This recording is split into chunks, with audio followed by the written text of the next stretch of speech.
Time travel, sci-fi adventures, and risky rolls of the dice lie ahead. Hello and welcome to Anywhere But Now, a Doctor Who actual play podcast. I'm your host and GM, Casey Jones. The next hour or so holds a thrilling adventure in time and space, so let's dive in. With me is the wonderful crew of our time-traveling machine. Playing the Fixer is the wonderful Brand Osorio. Hello, Brand. Hello. And joining him for their very first adventure is Maeve Sullivan, played by the terrific Cate MacCoyne. Welcome, Cate! Let's go. Later on, we'll be joined by guest NPC player, storyteller extraordinaire, Jack Shear. Yay! Are you guys excited? You feel that energy? Absolutely. Get ready for a collaborative, immersive storytelling experience, because that's what I've been bringing to tables for over 10 years. A bigger on the inside thank you to our listeners. Time is truly a gift, or it wouldn't be the present. We thank you for spending yours with us. If you like what you hear, follow us on Twitter at anywherebutnow_ at the end. Links to everything in the doobly-doo. Stick around after the game for interviews with the players. Brought to you wherever you're listening in time and space, this is Anywhere But Now. Previously on Anywhere But Now. A tray with last night's dinner sits barely touched on the table by a notebook of cold leads on missing persons. We've got renovations coming up on Bishop Rock. The mayor wants someone to look up on it. Should be a nice little puff piece for you. Renovations on Bishop Rock. I have a lead on missing people all over the city, and you're giving me renovations? A server delivers a pair of plates and a to-go box to a pair of gentlemen. These gentlemen happen to be Time Lords. You have come up through the doctoral program on Gallifrey. This is quite literally your semester abroad. It's nice to know we've earned their trust. On the surface of the mirror, there appears to be a person, frozen, flat. You could very well be dealing with a two-dimensional creature, or more than one. Well, that's a mite bit terrifying.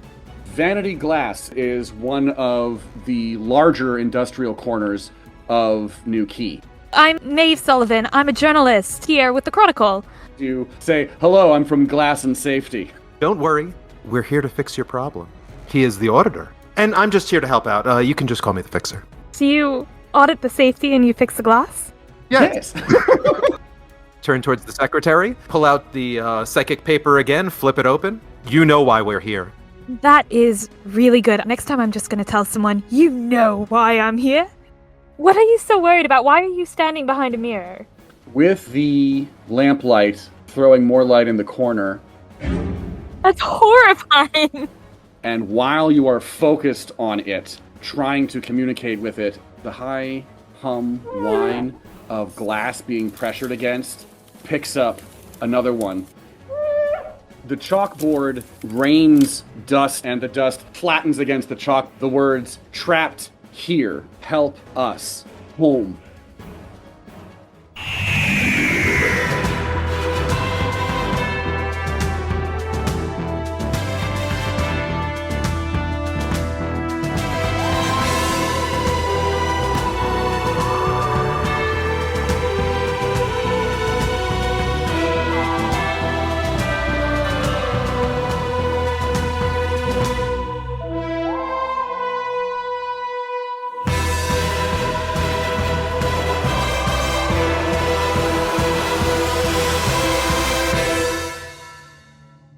So while the Fixer is trying to figure out how to talk to this thing with its affecting dust on a two-dimensional plane, his left hand drops to his side and it's still clutching silver orders. Maeve pulls one that does not look anything like the others out of the sheath. An order of 6 ingots purchased from someone that is not their usual supplier at half the usual rate for what the ingots are worth. Yeah, they got a good deal on silver. Do I recognize the name at all? The name is that of Mr. Shine, who is currently residing at the Fork and Whistle. Fork and Whistle. I may have a lead for us. I'm going to say with deep sincerity, I will do everything in my power to make sure that you are free and returned home. Please give us some time. We want to find the person who trapped you and sold you into this. Give me a presence and convince roll, please. You are at an advantage. So roll 3 dice and give us the best of 2. Yay, we got a 6, a 2, and a 1, so I'll definitely take the 6 and the 2. And you said presence and convince? Yes, please. So that's going to bring us up to a 13. The topmost Miram looks very skeptical at you until the auditor takes a step forward and says, he knows what he's talking about. We'll find you a way home. Before the hand recedes, chalk dust shimmers one more time and then back against the surface of the wall. Hurry. Hurts. Here. We will make sure that we do this as quick as possible. Cut to exterior of the glassworks. You guys exit the elevator with 3 surviving gentlemen. Nobody died up there, which is news. You step out into the cold air of winter in New Key in 1890 with the slips, the information. Give me an intuition roll, Fixer, please. Absolutely. Awareness and intuition, or just intuition by itself? This is going to be awareness and intuition. Okay, cool. A 16. Mr. Bartholomew, the factory owner, is talking with a small handful of workers taking a break outside, getting some cold air on their skin before going back in.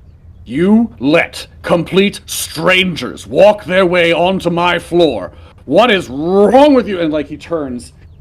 Flip up the psychic paper and say, sir, he was following the law, and as I know, you want to as well. So yeah, the intuition roll, you can tell that his biggest priority is getting rid of these things as soon as possible. Ooh. The intuition roll is what cinches it for you. There could be a deal to be made here rather than a conflict. Oh, well, I have the perfect answer for that. Continuing with what I just said, immediately go into, we will have to confiscate these items, but don't worry, we will be paying you market price. The auditor steps up right next to you. Of course, there will be compensation for your workmen for the mental anguish at work conditions that you've done nothing to fix.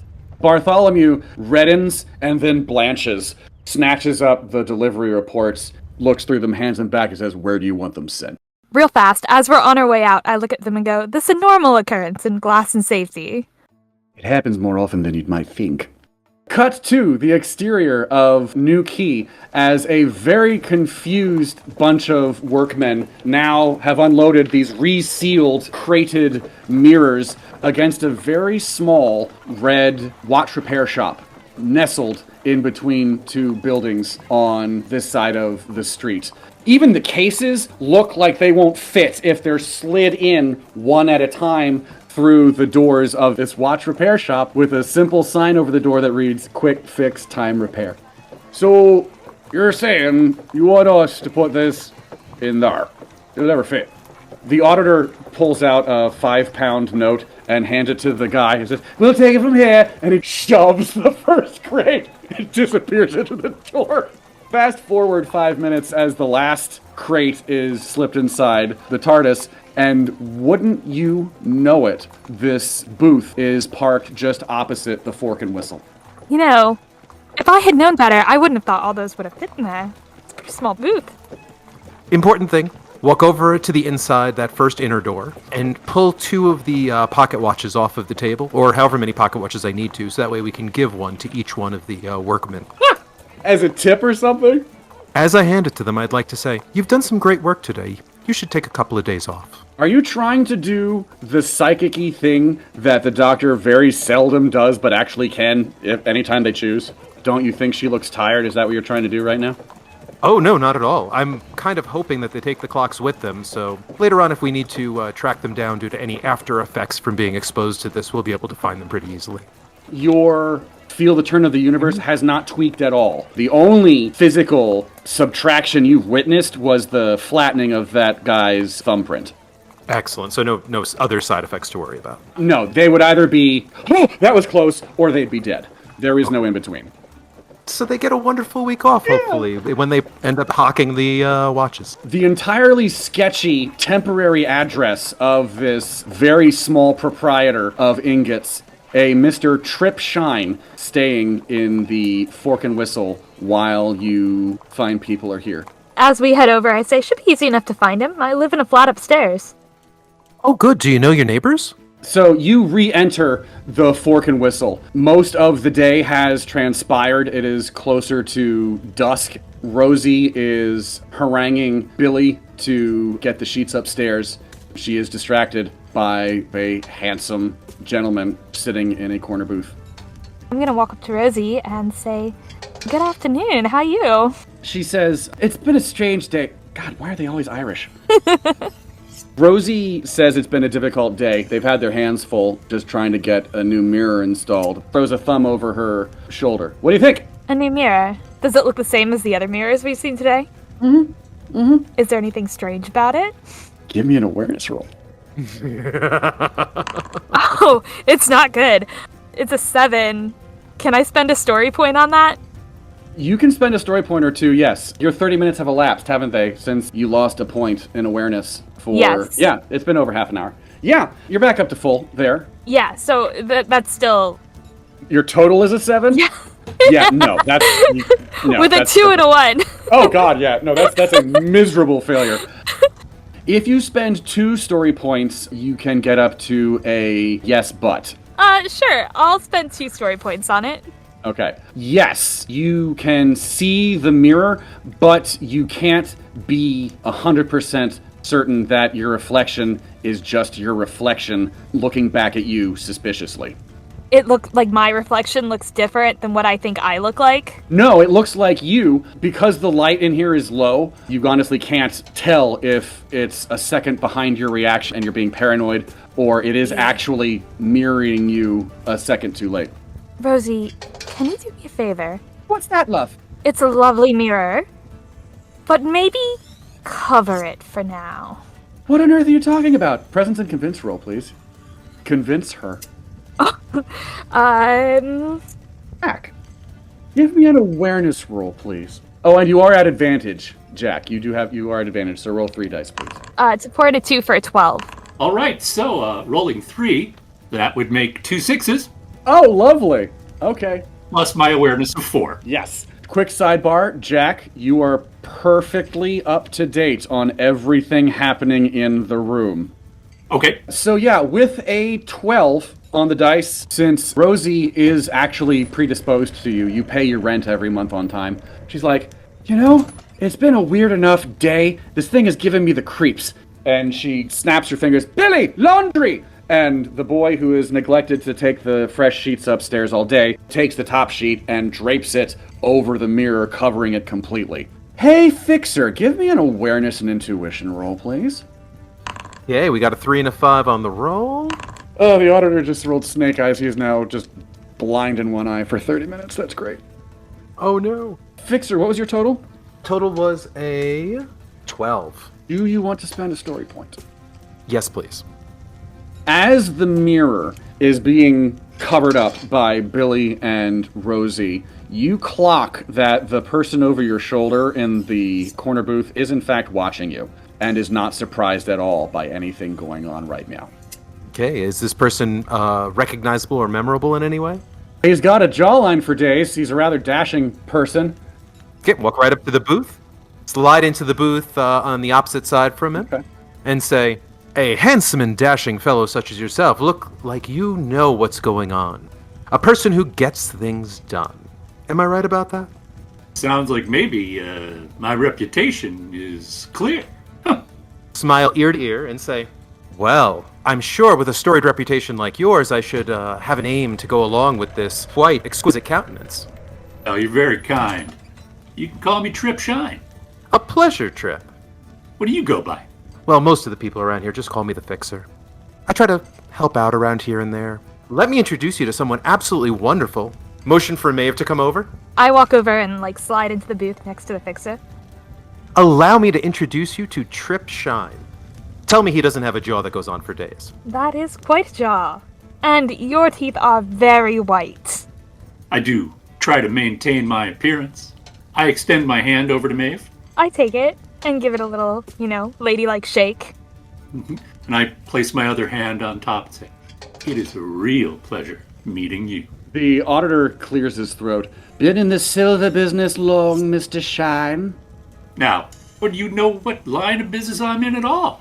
A rain of orders and deliveries fall to the tabletop, along with the signed receipt from Mr. Bartholomew paying 50 pence on the pound for half a dozen silver ingots from Shine Limited. I have 2 questions. 1, did the name come first or the business? And 2, do you know what's going on here? The name is just the name. As far as the business goes, I'm not sure I'm comfortable talking to strangers about my comings and goings. We have already introduced ourselves, so we're hardly strangers, Mr. Shine. Plus, you've come with such a high recommendation. Yeah, but it seems to me that you're not very happy with me doing this. I don't think you're looking to buy. That's a very interesting posit. You see, we'd love to know where you got your wares from. I try to keep my clients safe. Since we've been talking about reputation, I can't just go blabbing other people's business. And that's sort of why we're talking to you quietly here. We don't want in any way to impinge upon your illustrious reputation. I'm a reporter, you see. I work for the Chronicle. And currently I'm investigating quite a few missing people, and unfortunately, all roads lead back to you, and mirrors made with your silver. I'd hate to see anything happen to your reputation. Fixer, give me an intuition and awareness roll with a +2 for Field Turn of the Universe. Okay. So split down the middle, we got a 6 and a 1 to start off. 14. That is not quite enough to suss out anything. May I pop a story point on? Can I give them a story point, actually? I don't think this particular one is one where Maeve can help out, Okay, just because this is something that she would have no background in. fair enough. It's the equivalent of running into a stranger with a tag on their jacket from a ski lodge. You know those little stubs that people hang on to? It's like that, but it's the smell. There's a new car smell clinging to Trip Shine that Fixer recognizes as short-range time travel.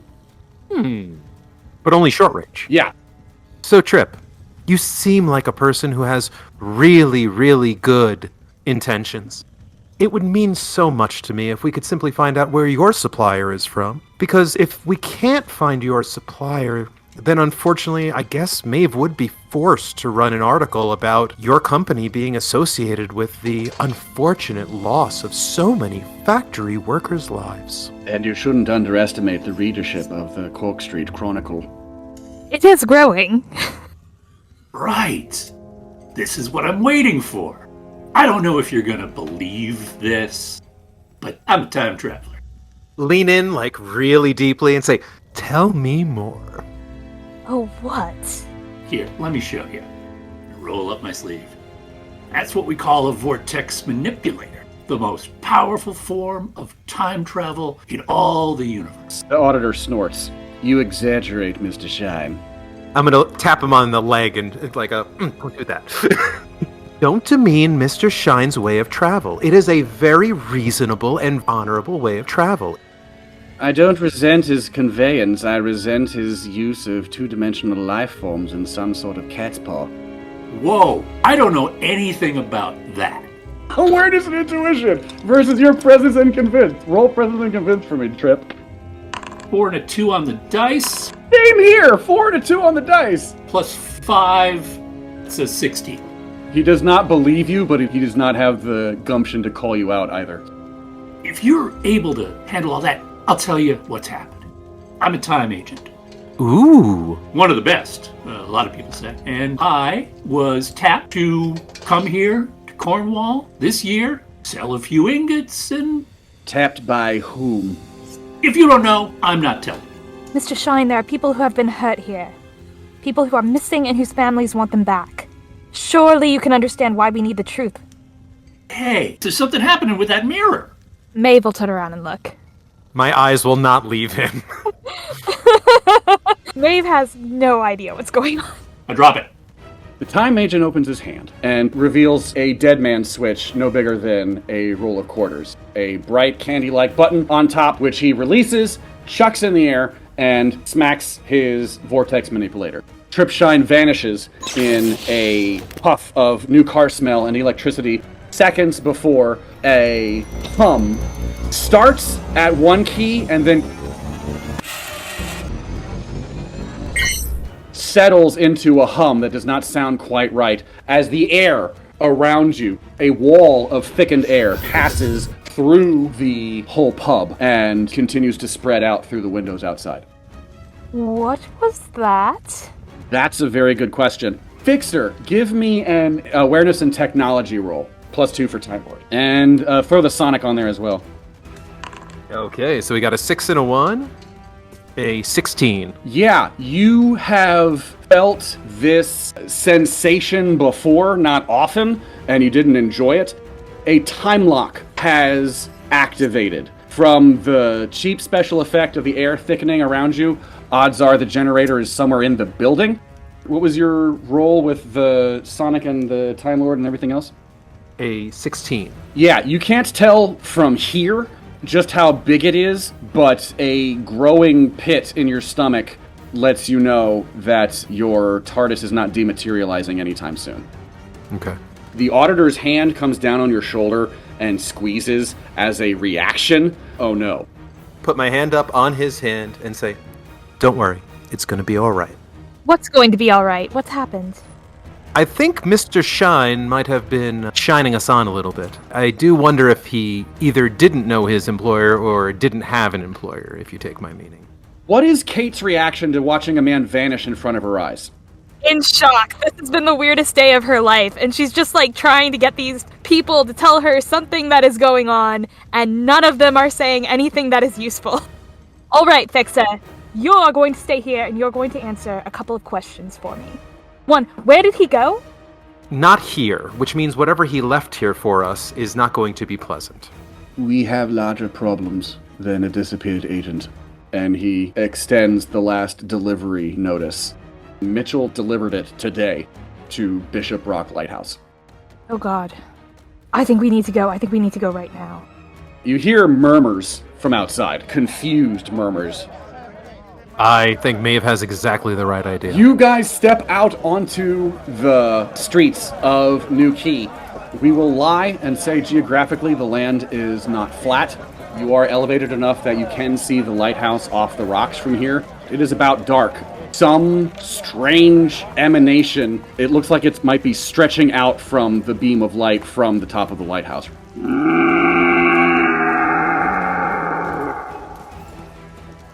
Well, let's hope we can get there as fast as Mr. Shine can move, eh? Well, we won't be able to move with quite that alacrity, but I'm sure we can catch up to where we need to be. The quick fix time repair booth is right there. We can't dematerialize, but that doesn't mean we can't take off. So, Maeve, you asked for some answers, yes? Yes, don't think you two are off the hook. Right this way! In the watch repair shop. We'll explain inside.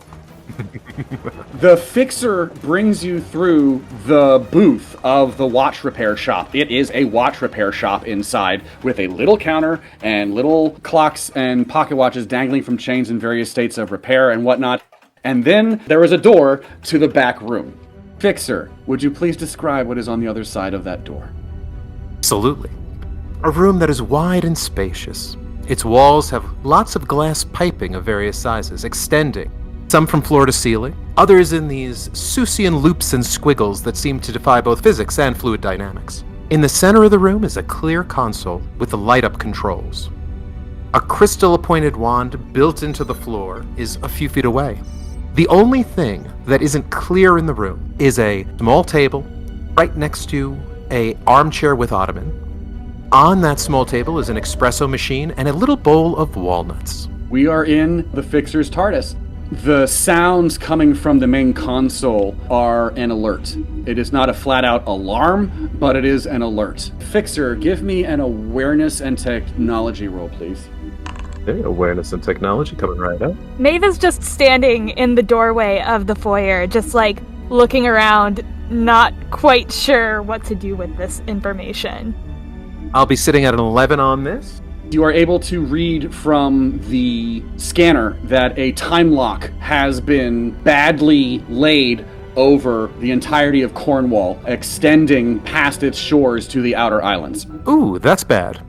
This watch shop, it was much smaller from the outside. Well, not the foyer. Is this a trick? It's a realistic painting. I put a hand out and try to find where reality ends and the painting begins. There is no painting. I assure you I have only answers here. And maybe some more questions. You still aren't off the hook, but we have to go. Excellent point. The sensors are telling you it's going to be a bumpy ride. The time lock means you can't dematerialize, but this ship can still fly. Give me an ingenuity and transportation roll, Fixer, please, with throw Time Lord on there as well. And the auditor is going to take a hand at the wheel. Ordinarily, I'm not supposed to help drive, but if he's going to cheat, why don't we? Okay, got a 17 with a 6 and a 3. That is mostly great news. So, from the street, with absolutely no warning whatsoever, the Quick Fix Time Repair shop just swings off the ground and begins to spin and pinwheel on a vertical axis through the air. You hear a sharp as the ship flies a little too high and bounces off the fabric of the time lock. A light on the console goes dead, spinning in the general direction of Bishop Rock. We are, however, going to need another roll to land safely. If you would be so kind as to give me ingenuity and transport. Again, please. Okay, not as good a roll, a 3 and a 2, starting me as a 5 on the roll. That would be a 11.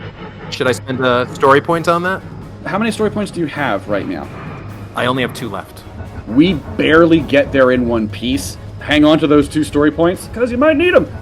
We land outside the Bishop Rock Lighthouse. It is not a pretty landing. It is not a gentle landing. 1 or 2 alarms are going off. The temporal check engine light, so to speak. Maeve is hanging on to the railing as they land, and she looks at the Fixer and goes, maybe you need some more practice with this thing, huh? I am just learning. All right, well, we're in one piece. They say any landing you can walk away from is a success. On the view screen is the lighthouse. Currently, the beam is spitting out to the Atlantic. You hear a shriek from above. A shadow in the shape of a person with arms and legs is distorted and bent and wrapped until it's the same 5 bits as a hand stretching out on a beam of light and just clawing around in what could be terror and frustration above. That is a most brilliant trap. A lonely skerry off the western Cornish coast and the smallest island on Earth with a building on it. Chill salt brine blows in on the Atlantic breeze. It is cold. A tower, 161 feet tall, stands on the rock, sending a powerful, for 1890, beam across the water. It may be a trick of the light, but is that a claw stretching from the beam? Can we make our way to the lower level of the lighthouse without being caught in that sort of arm beam grabbing thing? Yes. The arm reaching out has not decided to give itself an articulation point like an elbow. So it is basically just a straight arm. Picture a hole that someone has tried to reach a hand through, but they can't see what's on the far side, so they're just fumbling around. Only the hand is much too big. It's made out of flattened light with razor-sharp edges before it slinks back behind the regular beam that is now spinning around the top of Bishop Rock. I hope Mitchell hasn't been caught in all this. Do you think that's him? The delivery man, I know him, he's a friend. Does it look like Mitchell's arm? No, it does not. Mitchell's hat has blown free from the top floor and just falls at your feet. So it looks like he did the full job of getting it here. You don't know if he's upstairs. You know he's somewhere in there. Whether or not he's still three-dimensional remains to be seen. I pick up the hat to take with me. Mitchell loves that hat. He does love that hat. He's terribly fond of it. Head into the lighthouse. You walk into the lighthouse. The door is not locked because the island is literally the smallest one on Earth to feature a building. The feeling of flatness and terror pressed against the walls fills this column with dread. Inside, a keeper is dead, stretched flat on the stairs trying to flee. From the right perspective, it just looks like the lighthouse keeper has fallen down the stairs and needs to right himself. From every other angle, it looks like he has been painted across the stairs and will never get up again. Mitchell is cowering behind a sheet that was in the packing crate, and he's just got it up like he's trying to hide from monsters under the bed. He is completely scared white, huddled on the stairs. What happened? Are you okay? Presence and convince, because right now he's in no fit state to speak. You will be at an advantage, though, because you do know him. Oh yeah, now it's a 17. He snaps out of his fugue state enough to recognize that you're someone he knows, let alone an old friend. And a very cold, white hand reaches out and grips yours. I've never seen anything like it. Yeah, me either. It's been a crazy day, but these two seem to have some idea what's going on.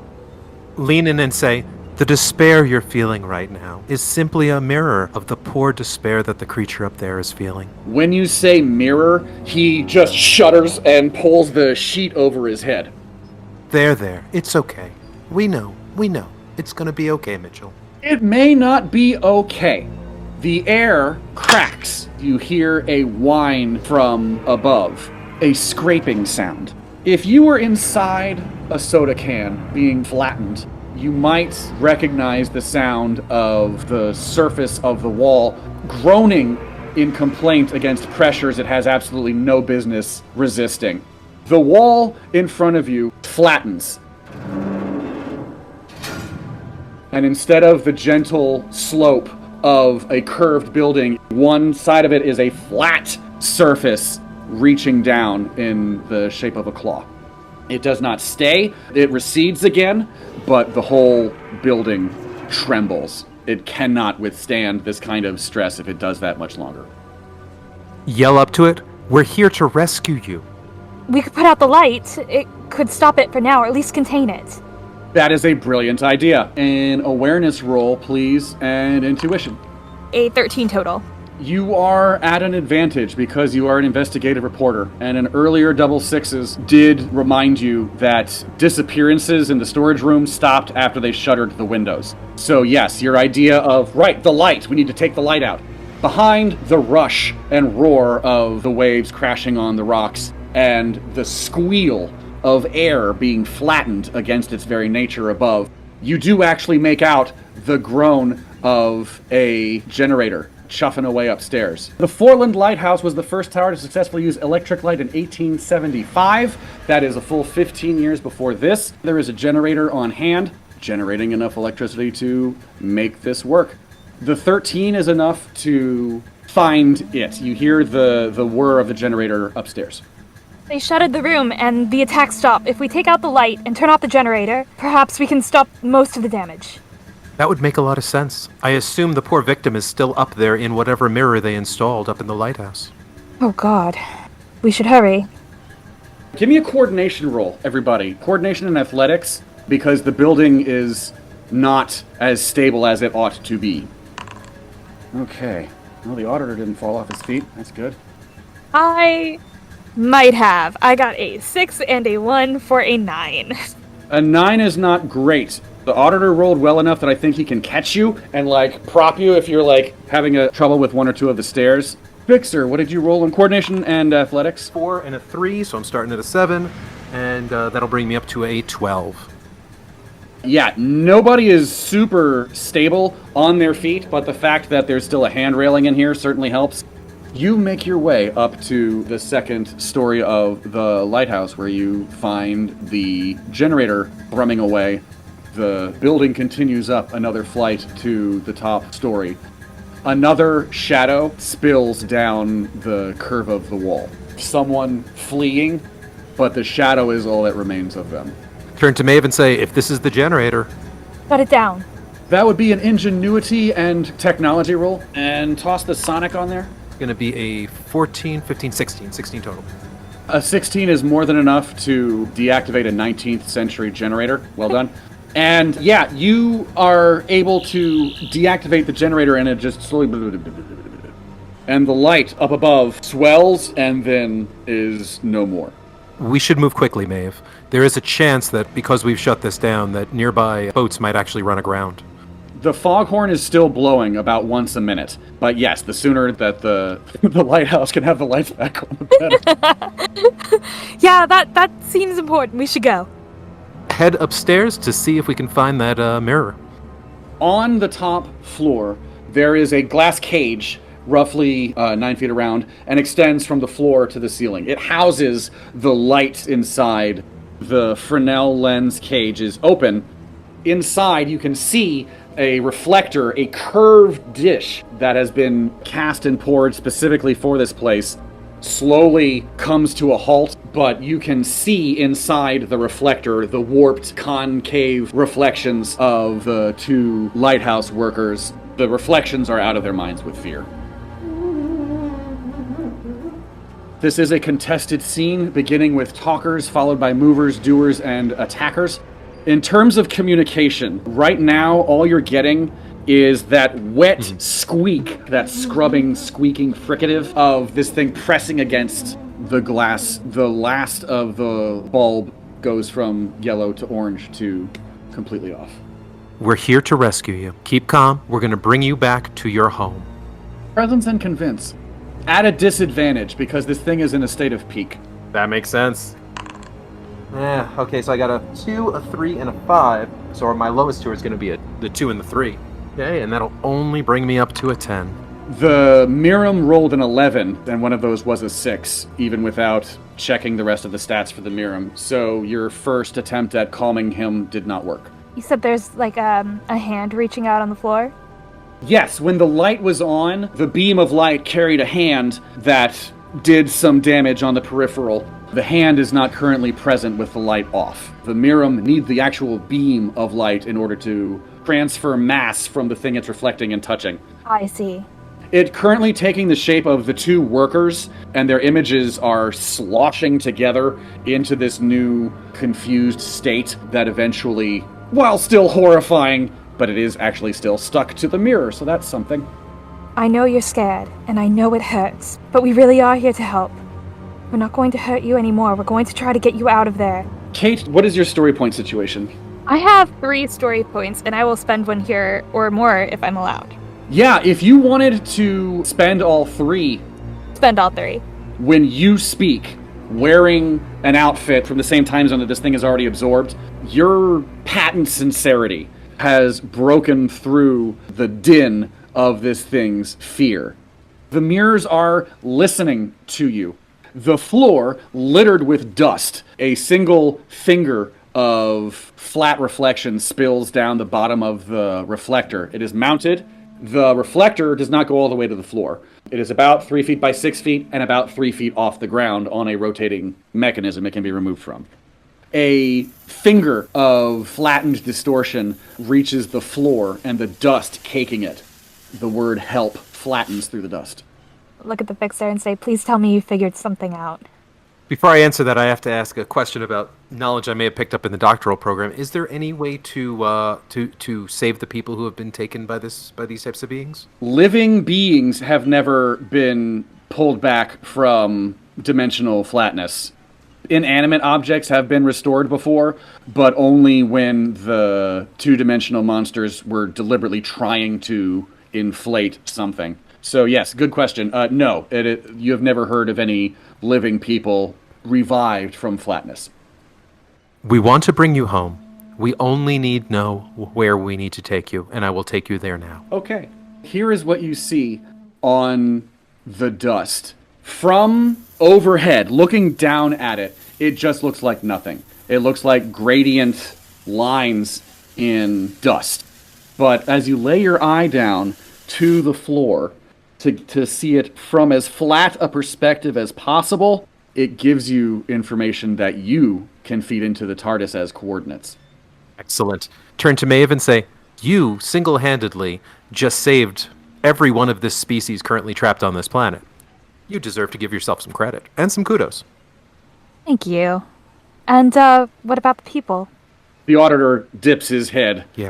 Well, the good news is no one else was hurt. They're just gone. Forever. How many victims in total was it? The irony of trying to gear up to some kind of sensitive message about they're not really gone. We carry them with us the rest of our days. Like, how many specifically were murdered?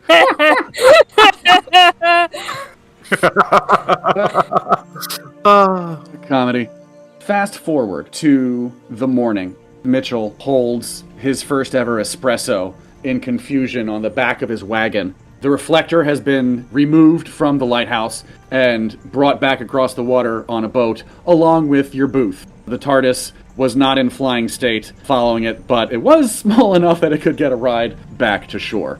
Mitchell is sitting on the back of his wagon here since last night as the auditor and the fixer do that really awkward moving an object through a skinnier doorway than it should fit in the background, while Mitchell sits with Cate on the back of his wagon. I've never seen anything like that. Not ever. Not once. Me either, to be honest. It's pretty weird. I don't know that I like weird. I think I might. A look on Mitchell's face.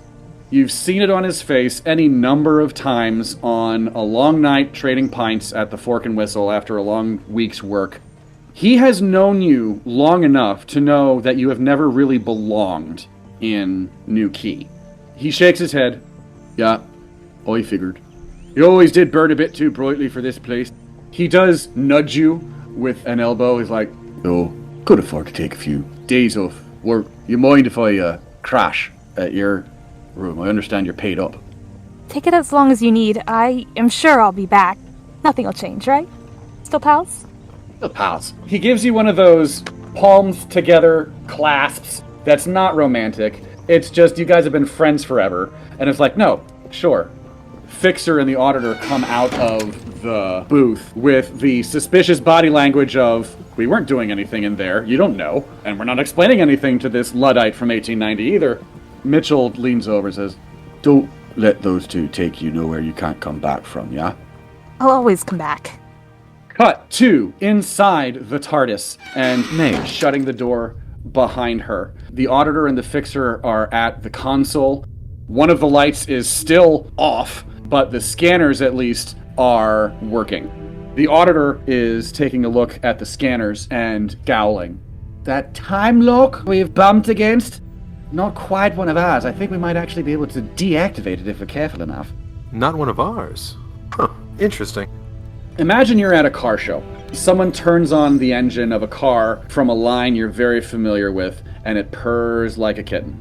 Now imagine a knockoff, and they turn the engine and the hum is askew from what your ears expect. That is the hum, that not quite right hum you heard when the time lock first triggered. Does it sound more like something that someone jury-rigged themselves, or is it seem more like a technology that we're just not aware of yet? From what you can tell on the scanners, it might be a bad copy. It might be a cheap copy of Time Lord schematics. The auditor notices that the fixer has taken out a small booklet, and the troubled expression on the fixer's face as he makes notes. How are you doing?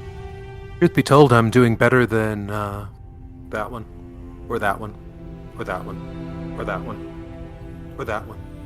Are you actually calculating the people you did not save? Somebody has to keep track of these things. Gently as he can, the auditor shuts the book in the fixer's hand. It's not always about undoing what's been done. Sometimes it's just about helping whoever's left, and you've done that. Off to the side are mirrors leaned against each other like books that are quiet. The reflector is empty and blank. Using the TARDIS force fields and the math transcribed from flattened images, you have been able to dismiss them back to the second dimension. You helped them. You saved lives. Yes, and they'll be able to return to their families, to their lives, to their communities. And every one of these marks is one hole in a family or in a community that won't be fixed. Focusing on where we slip can be useful in moderation. I don't want you to lose focus of helping in light of those we've lost.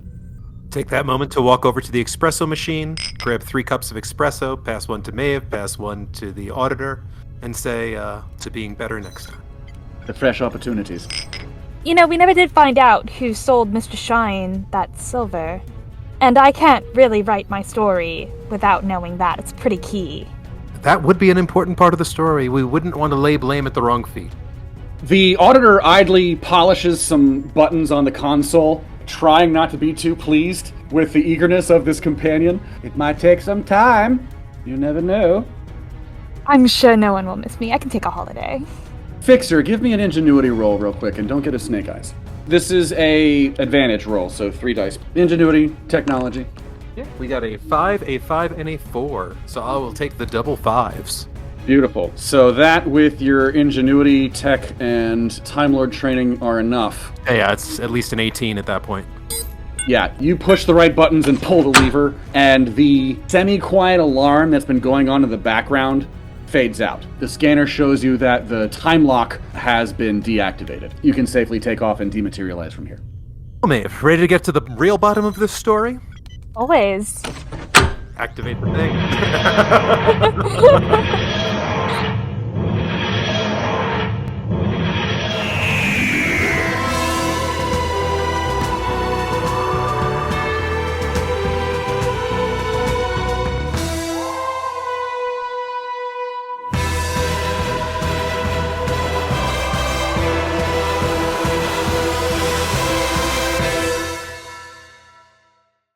Beautiful.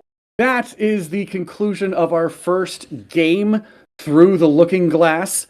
Thank you so much, Fixer and Cate, for playing Anywhere But Now. Kudos to the both of you. This creature, the Miram, is a cousin of the Boneless with some slightly tweaked stats. You did beautifully, actually trying to talk to the creature instead of just attacking.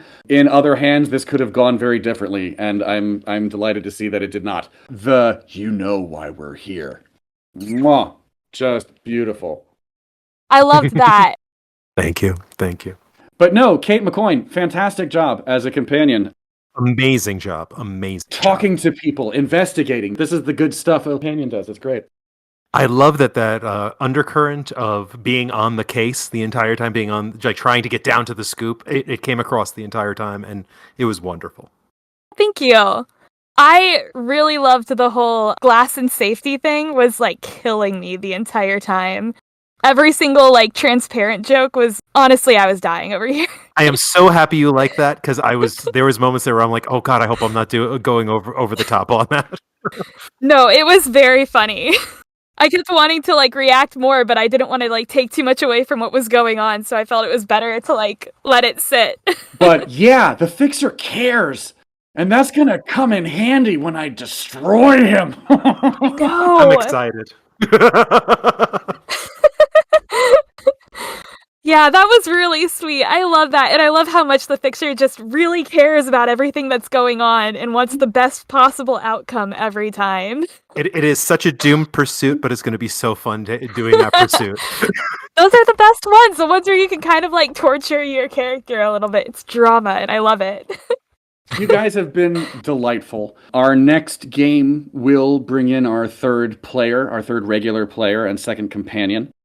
Excellent. But yeah, the setting up of a mod about which you know nothing went a lot more smoothly than some mods of like, well, this is the title, and they get to see the art in advance and whatnot, and they start with preconceived notions about what they're stepping into, and this feels so much more organic, more like an actual episode. Yeah. Agreed. Yeah. And that photo of the Mirren, that was genuinely terrifying. Genuine nightmare fuel. Yay! Yeah, no, one of my favorite things about this game, not just this mod, but this game, is the ability to create moments of palpable terror. Hide behind the sofa bits in an episode of Doctor Who. There's a needle to thread between scary and pants-sweating horror, and we go for, not quite pants-sweating horror. But yeah, the Miram are just the first out of the gate. Yay! This has been a delight for me. It feels a bit like the show because we're telling stories together, and when your characters have an emotional response to the things in front of them, that will carry over to the listener, and that delights me. Yeah, it does feel like being on an episode. It's been really fun. Yay! Oh, yeah. Oh, heck yeah. Excellent time. And both of you were just amazing. All the kudos, all the credit, all the love. Yeah, I mean, this is amazing. This is a great group. I'm really happy to see great GM, great players. It's got everything. I do apologize for the terrible Cornwall accents. Anyway, Folks, that was Through the Looking Glass. I'd love to go around the table, really introduce our team, and deal out precious, tasty experience points. Cate, without spoiling anything, what drew you to this particular idea for a PC? I really liked the idea of telling a story about somebody who doesn't belong in the world they're in and who finds a place to belong somewhere else. Beautiful. Fantastic. Brand. Yeah. What is something you're looking forward to about playing your very own Time Lord? Oh my. I have to say, so far, the thing I was looking most forward to coming in was the interactions with the companions, and that has been amazing. In addition to that, I think I'm really, really looking forward to walking this path and figuring out at the end, like, is the fixer going to come to terms with the fact that they can't really fix everything, that there are things out there that are beyond our control? Mm-hmm. And at what point do they reach balance on that topic and all the crazy that can come in between? Yeah, no, that's a really good point. There won't always be everybody lives endings. They will be outnumbered by the, well, we were lucky to get out of there moments. And that's wonderfully like real life. Mm-hmm. I think that's one of those like really penultimate human struggles, is sort of coming to terms with the things that are outside of our control, even if we have, the ability to travel through time at a whim. That's right. I will award you both 2 experience points for today's game, in addition to your story points filling back up to 5 for the start of the next mod. Experience points will be spent in the future, dear listeners, on the acquisition of new gadgets and traits and the improvement of skills and attributes over time. They will not be cheap, but the game will be challenging, so you'll keep earning points. Excellent. Also, kudos to both of you for sticking to your short-term goals. That's one of my favorite updates of the second edition from Cubicle 7. Having that thing in mind, well, this is what I'm focusing on right now, and this is what I'm focusing on long-term, really helps streamline and simplify what a character could be thinking about, Absolutely. I found it to be an incredibly useful tool. It really helps direct your decisions in these moments where there might be shiny all over the place to grab your attention, but you go, okay, well, this thing it has that importance level to me, and I want to make this happen. Mm-hmm. Yeah, it's easy to walk into a room and, there's so much to do, but, realizing that, your characters be focused on, how do I file my next story is definitely, it focuses you on what you want to do next as a player. Don't worry, you will have more opportunities to report stories in the future. What? And finally, to our listeners, another great big thank you for sharing your precious time with us. If you feel it's been well spent, please share Anywhere But Now with your friends who are looking to enjoy themselves. Feel free to leave a like or a comment. Follow us on Twitter at anywherebutnow_ at the end, and wherever you get your podcasts. Links to everything in the doobly-doo. From all of us, I'm Casey Jones. Thank you so much, and have a great day.